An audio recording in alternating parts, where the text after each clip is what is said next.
So, choosing software, it can be a real headache, right? From the operating system that runs your entire computer to the tiniest little app on your phone, how do you actually pick the right one? Well, today, we're going to break down a super simple framework to help you figure it all out. Let's dive in. You know that feeling, right? That paralysis when you have way too many options? You are definitely not alone. The digital world is just flooded with choices, and picking the right tool for the job can feel, well, monumental. But what if you had a clear roadmap? Well, this is it. We've boiled it all down into a 6-point checklist. Think of this as your secret weapon, your go-to guide for making smart, informed software decisions every single time. We're going to cover everything from cost and security to the features you actually need. Let's start with the one everyone thinks of first, the money. All right, first step on our checklist, the true cost of software. And trust me, it's about way more than just the price tag. So, what are you really paying for when you pick an application? So, let's be real. Cost is usually the first thing we look at. It's kind of like the gatekeeper, right? It directly impacts which software or even which operating system you can even consider. But here's the thing, a higher price isn't automatically a bad thing. A lot of the time, it's directly tied to just how powerful that software really is.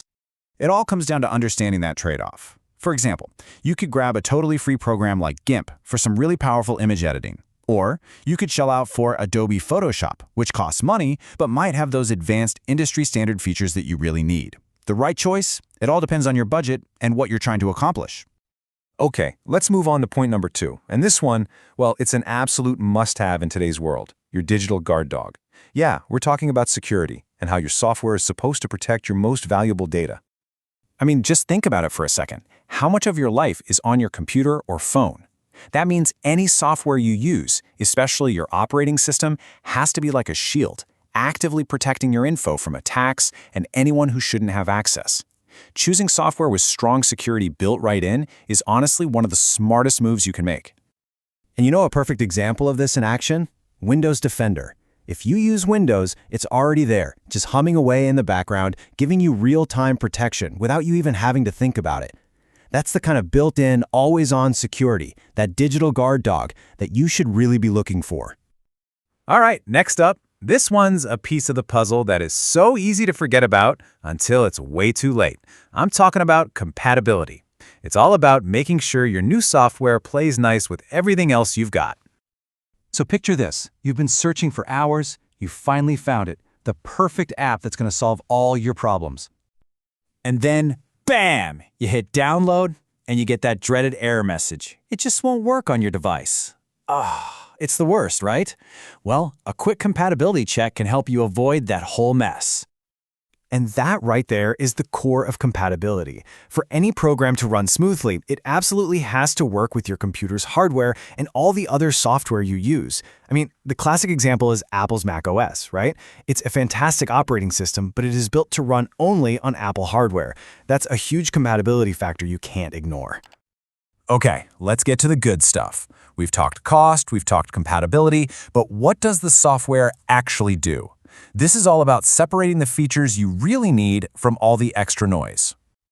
So features are basically the tools in the toolbox. They're what make the software useful in the first place.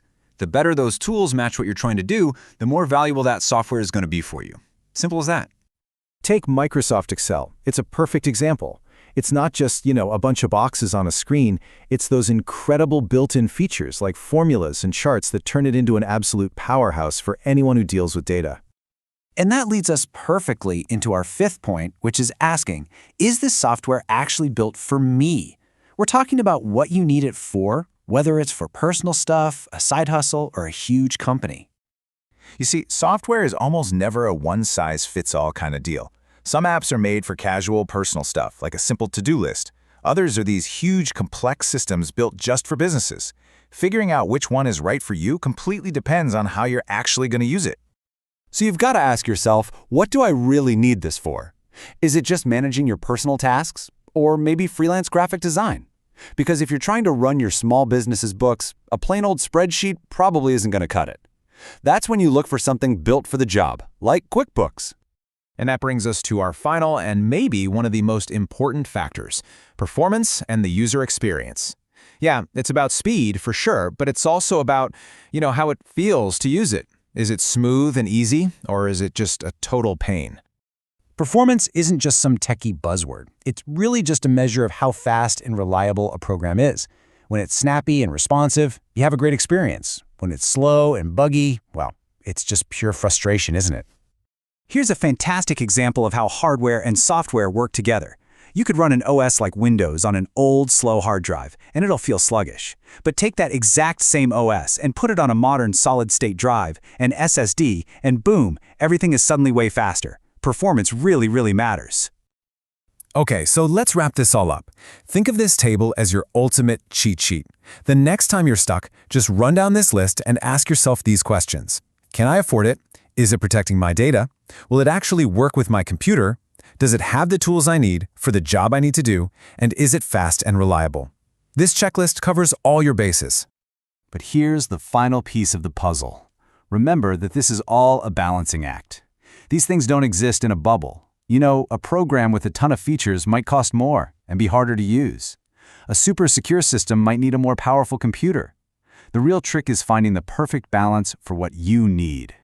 And that leaves us with one last big question to think about. As we barrel towards this future full of AI that can recommend things and adapt to us, who's going to be making these choices? Will it still be you, or are our devices going to start making them for us? Something to think about. Thanks for tuning in.